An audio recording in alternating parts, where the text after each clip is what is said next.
Family movie collaboration. Family movie collaboration. Family movie collaboration. Current and nostalgic, but not too nostalgic. He's the world's most famous YouTube critic. Family movie He really rocks. He's a critic in a nutshell, but not one bit. Hey, go screw yourself. When family movies attack, if some are good, he'll hit them back. Family movie collaboration. Family movie collaboration. Fluttershy Plushie taught him to be goofy. She's a radical plushie. It's just so cool to review family movies. Plain still sucks. And that's really all that there is. What you're hearing now are Philly lyrics. Family movie collaboration. Family movie collaboration. Family movie collaboration. Current and nostalgic, but not too nostalgic. Hello and welcome to Family Movie Collaboration, the show where I review family movies both current and nostalgic, but not too nostalgic. Let me tell you about a famous singer and songwriter named David Bowie. For those who don't know, David Bowie is one of the most popular British songwriters that came out from the 1960s. He's well known for his most popular albums such as Diamond Dogs, Station to Station, Young Americans, and many others. And I'm pretty sure, as a lot of you guys may already know, he passed away a couple months ago due to a major case of liver cancer. So, like every other star in the world who are completely gone, what David Bowie left behind will remain a legacy. So I figured to myself, what can I do to pay tribute to this guy? Well, my answer came in the movie I'm gonna review today, and just in time for its 30th anniversary, I'm gonna be taking a look at the David Bowie classic from the 80s, simply known as Labyrinth.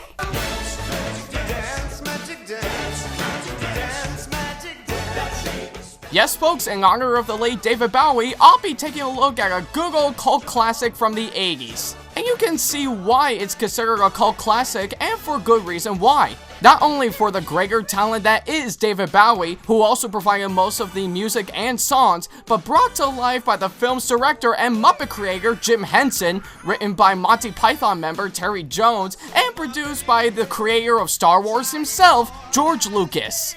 Aside from being a good movie, it also seemed to be having some strange and surreal ideas that you couldn't help but question yourself in amazement. And since it's been around for almost 30 years in the making, I figure I would take a look in honor of this occasion. Now before any of you guys ask, yes, I know the Nostalgia Critic already reviewed this movie some time ago, so if you haven't seen it yet, definitely go check it out, it's a funny review. And just because someone else has given their thoughts on a movie doesn't mean I can't either. And believe me, I have my own thoughts on this one that I want to get out to you guys. So, with that being said, let's take a look at Labyrinth. So the movie starts off with our main character named Sarah, played by Jennifer Connelly, reading a book while reciting the words from it to a dog and an owl. Because I'm sure that's what every teenage girl who looks like Jennifer Connelly will do, doing Shakespeare in the Park while reciting the words from a book to a dog and an owl. It's a tradition for every teenage girl in the 80s. I don't believe it, it's 7 o'clock! And much like every other teenage girl who always has to be late for something, she finds out she's late for babysitting her little brother Toby, and her stepmother in every movie ever made isn't too happy with her. You're an hour late. I said I'm sorry. Please let me finish.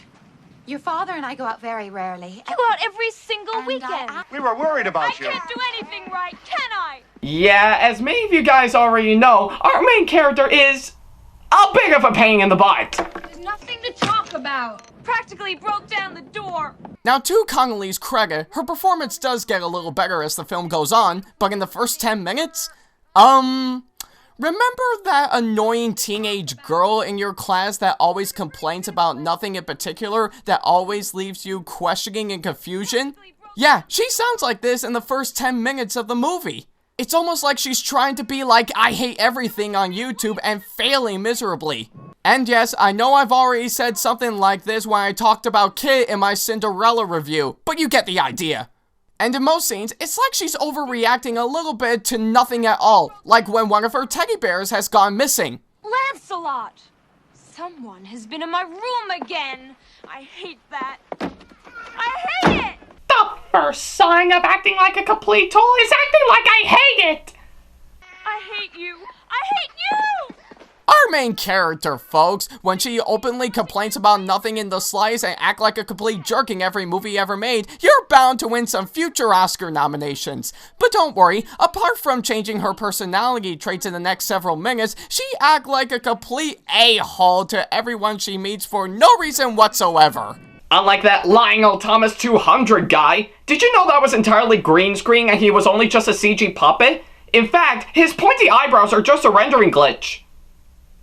Oh, Toby, stop it! Maybe my lullaby isn't working. I should have just read him a little Mother Goose. No, I mustn't. I mustn't say. So like every other teenage girl that can't stand her own baby brother, she decides to offer Toby to the Goblin King. Which again is totally normal nowadays.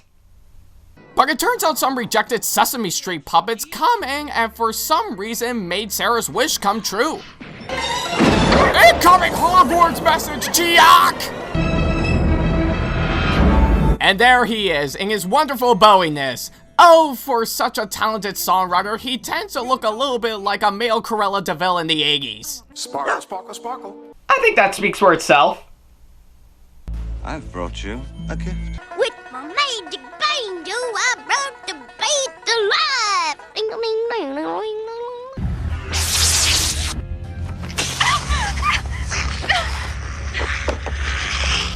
Jeez, no wonder why nobody wants to see a remake on Mary Poppins. He's there, in my castle. Do you still want to look for him? Is that the castle beyond the Goblin City? No, that's an average everyday painting. That's an average everyday model, and that's just a terrible blue screen effect that was done in Sony Vegas 13. But what the hell did you expect? I'm David Bowie. You have 13 hours in which to solve the labyrinth before your baby brother becomes one of us forever. So, even though she's totally okay with being given a special order from a cross-dressing Michael Shannon, Sarah begins her journey to reclaim the Labyrinth. That was a nice movie, thank you.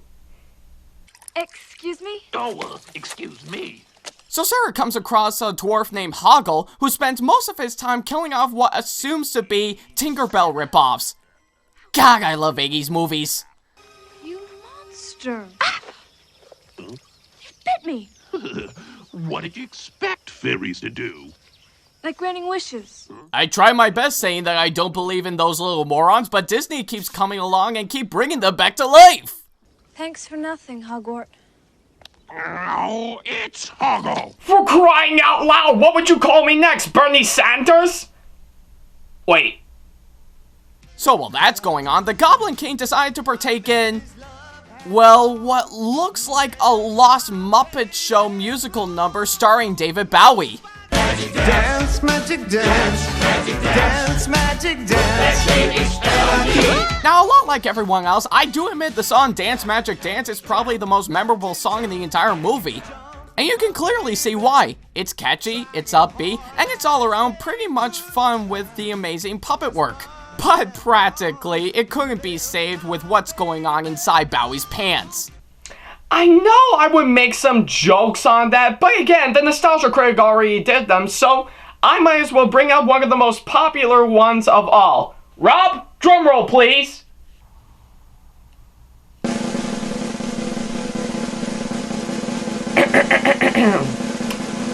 Don't touch it! It's a Bowie constrictor!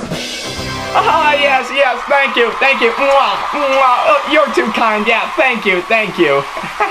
Yeah. How did you get in here? Sarah manages to come across two separate doors with one that always tells the truth and one that always lies. And I should warn you that one of us always tells the truth and one of us always lies. Then shouldn't the one that is talking be telling the truth? If he can't lie, then he seems to be telling the truth.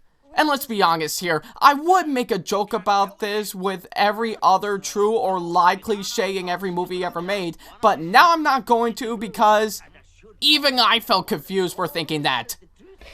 But then again, it is a Jim Henson flick, so I guess it doesn't matter. She thinks she has solved the riddle, but it looks like she should have gone for door number 2!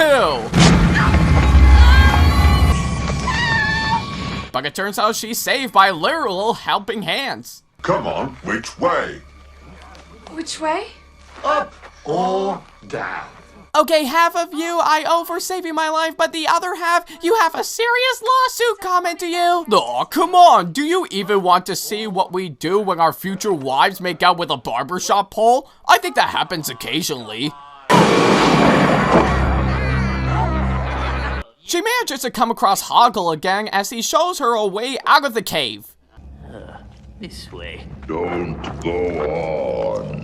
Go back while you still can. Legends of the Hidden Temple. Oh, that's just Charlie. I don't know why he has a D. Bradley Baker intimidation. But one stoned person seems to be a little bit too sparkly. What have we here? Nothing. Nothing? Nothing? Nothing, tra-la-la? Boy, even for Bowie, that sounds incredibly awkward. Tra-la-la? That nearly counts as a song. Though I wish it is.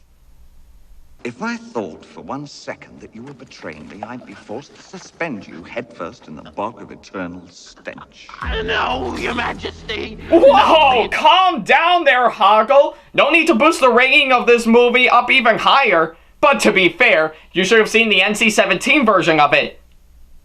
How many times have I made some David Bowie Kiwi jokes again? Wow, I'm gonna keep that there just in case I make another joke. So he sends a giant dental drill to stop them, but they manage to escape in time when they come across, you guessed it, something weird. Woo, woo, woo! Oh, yes. You want to get to the castle, huh? How's that for brain power, huh? Be quiet! Yeah, now I'm used. Skip it. So after that happens, they come across Bigfoot being attacked by a bunch of goblins. If only I had something to throw. But because she never gets involved in politics, Sarah manages to chase the goblins away and saves the hairy beast. That's right, Ludo. I'm Sarah. Sarah. I think that must be one of the rejected Never-Ending Story characters. Harry Bestiality. Meanwhile, we cut back to Hoggle talking to David Bowie, who is just being David Bowie. I've just noticed your lovely jewels are missing. Oh, yes. So they are. My lovely jewels. Missing. I don't know anything about his jewels. Unless your jewels are mini orbs that you can squish like Play-Doh. Give her this. So he gives Hoggle a poison fruit that he can give to Sarah because that's what most people working with evil David Bowie would do. You don't think a young girl could ever like a repulsive little scab like you? Hey, come on! This is coming from me who looks like an older Ted Cruz, while you look more like that conductor cat from Cats. You'll give her that, Hoggle, or I'll tip you straight into the bog of eternal stench before you can blink. Yes. If she ever kisses you, I'll turn you into a prince. You will? Prince of the land of stench. Wow, you're really pushing the stench angle there. But to be fair, it's nothing compared to your catchphrase. Tra-la-la. But it looks like Sarah is still lost in the woods as she comes across... What do you want? We just have to have a good time. Yeah. Don't got no problem. No problem. Ain't got no suit. No suitcase. Ain't got no clothes to worry about. What can I even say to that? For some odd reason whatsoever, we've gotten a scene that just comes out of nowhere with a song done poorly with some really terrible blue screen effects, and believe it or not, it ties into nothing. I never thought I would use this gag, but... Big lived alligator moment. Well, that helped. Bad Actually, to be honest, just after watching this scene, I don't even know. Okay. Well, you sure you don't have any jokes on this one? Nope, not at all. Not even a clip to tie into it? Nope. Not even a... Can you just cut your commercial, please? Okay, sorry. Yeah, we'll be back in a moment, folks. In the meantime, I better take the time to think about how this scene ties into nothing. In which it does.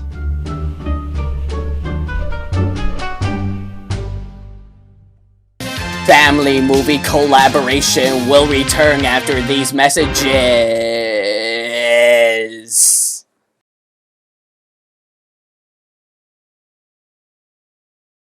We now return to family movie collaboration. Oh.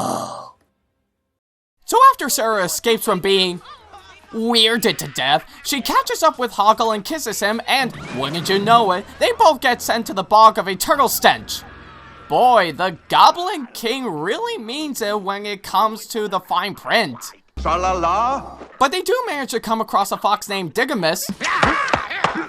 Yeah, not a big fan of him, as thankfully he does help them get out of the bog. How lovely! Sounds like the dialogue from a Sean Bertain series. But Hoggle forget that he was supposed to give Sarah the poison fruit. You're a lifesaver. Hoggle, what have you done? Oh, damn you, Jared. Wow, for a scene like this, it seems uncomfortably forced. But I am gonna play this just for the sake of comedy. He perished in the land. It needed to be done. Well, not really, but that would have been so cool. The fruit doesn't kill her, but instead gives us... Okay. I might as well do another one for safekeeping. So, oh, I know! Major Tom to ground control! Tell my wife I love her very much! Believe it or not, the Goblin King's plan is actually pretty hard to follow. He actually gives her a strange and surreal fantasy where she's in an elegant ball in a big poofy dress and gets to dance with a very sexy man. I think that's girl porn in a nutshell. Though to be fair, I can't imagine girl porn in a children's movie. Even the song itself, while relaxing and soothing, made me realize that maybe the visuals look like something out of an episode of The Cosby Show. But Sarah says no to being attractive to sexy men and lands safely on the ground. Yeah, to quote Tony Stark from the Avengers, not a great plan. So she wakes up from her dream as she comes across... Get off my back! What the hell is that? What, did Donald Trump have sex with his mom? Actually no, but it turns out Helicobomb Carter Park 2, who I assume might be the fairy godmother 25 years from now, tries to lead Sarah into the right direction. It was just a dream. I dreamed it all, Lancelot. But it was so real. Wow, you really got us there, movie. No third act, no resolution, and about less than a half hour left. I'm sure it was all just a dream. What a surprise! There's nothing you want out there. Sarah says no to her representation of teenage life and climbs out of Junkyard Mountain and finally reaches the gate of the Goblin City. Well, let them all wake up. I shall fight you all to the death. Well, gee, he sounds like a one-person Twitter argument. I wonder how anyone else feels about that. Huh, who knew? They do eventually make it in as they come across another threat. Watch out! A very slow, clumsy, animatronic threat who is not really much of a threat. But Hoggle does manage to come in and save the day, and Sarah somehow gave in to herself to forgive him. Gareth made me give you that peach. I don't care what you think of me. I told you I was a coward. I forgive you, Hoggle. You do? You didn't mind that I poisoned you to death? Hey, at least you got me to dance with David Bowie. I could cross that off my bucket list. So they go inside to look for Toby, but Jareth is tired of being patient, and he has gotten to do what he should have been doing in the first place, send a bunch of guards to go after them. How do our heroes get out of this?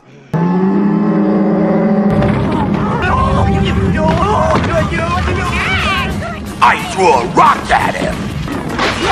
Out of my house! Curses! Why didn't anyone inform me that they would have rocks?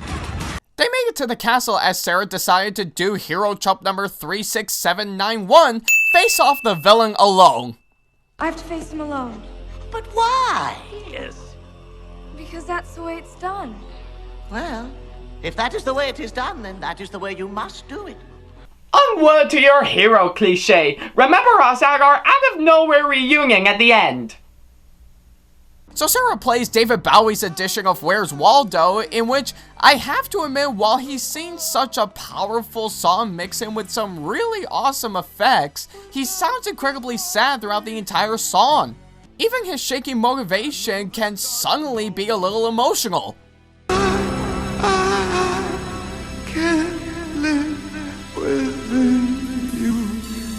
I'm just upset that I can't make love with every girl I see to give a sexual awakening to. But don't worry, I shall visit you in your dreams.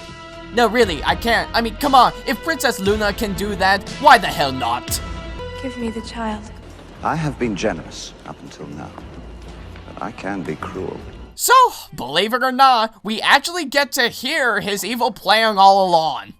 Just fear me, love me, do as I say, and I will be your slave. Sorry, that line was so confusing I had a delayed reaction. What? Love me, do as I say, and I will be your slave. Okay, play it again. Not a great plan.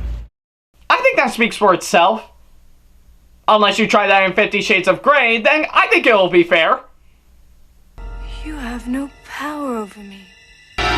Oh no, the film's budget ran out so we couldn't film an awesome climax. I am the man who has sold the world. So it turns out reciting the words from the book Sarah read earlier somehow worked, as not only everything goes back to normal, but also Toby is back, the parents return home, and for no reason whatsoever, our story ends with her and all of her magical friends coming together again and singing the villain song. Yeah, sure, why not? I think the movie itself is strange and surreal enough that it has to end right there. So, I guess I could see why it's considered a classic from the 80s.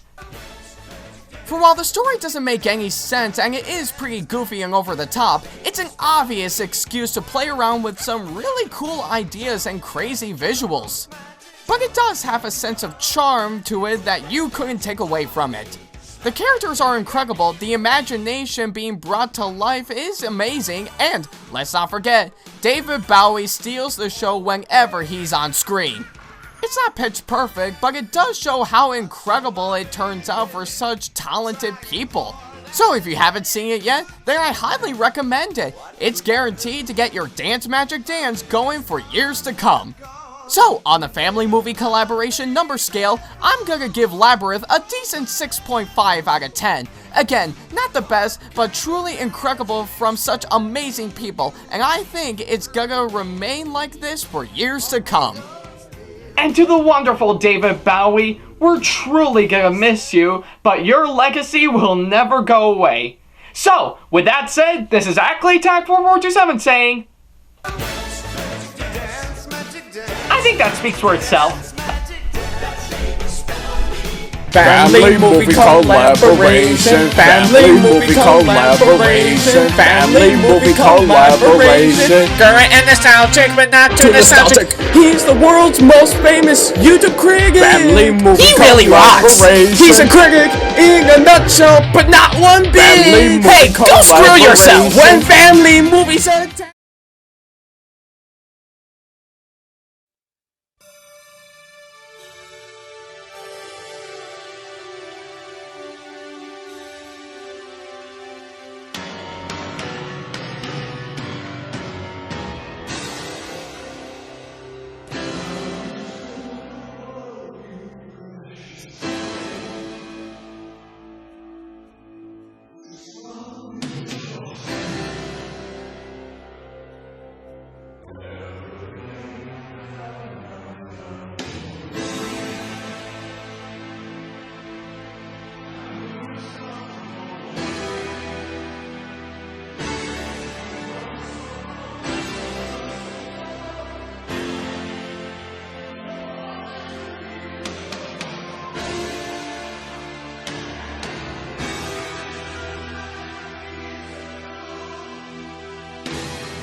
Tra-la-la.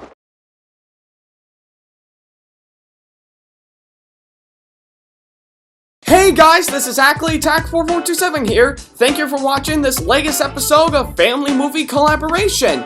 There was a lot of time and effort being put into this episode, and we're glad how it turned out. Thanks for watching, and thanks for making this possible. So, if you want to see the previous Family Movie Collaboration review on Disney's live-action remake on Cinderella, click the video on the left. That's very thoughtful of you. What do you mean? To think of me. Me thinking of you? What are we, well-behaved gentlewomen? Oh wait, we are! Then we should probably take that in consideration of all this. If you want to see a lost episode of Family Movie Collaboration, click the video in the middle that'll take you to the top 10 hilarious Pinkie Pie moments. Number 5. And if you want to see a video on my main channel, click the video on the right that'll take you to my commentary on Thomas the Trackmaster Show, Episode 12, The Bully. In fact, which reminds me, to all the viewers out there who is watching this video right now, please comment on the box that you want to see James do a little karaoke. Speaking of that, if you want to see your own content that me and Sam create, then feel free to click on one of the 2 icons that'll take you to our main channels. If you have any constructive criticisms or any advice on how we can improve our videos in the near future, then feel free to leave them in the comment box below. If you want to see more videos on this channel coming up in the near future, then feel free to click on that subscribe button. Thank you for watching, and I hope to see you in my next review. Until then, take care!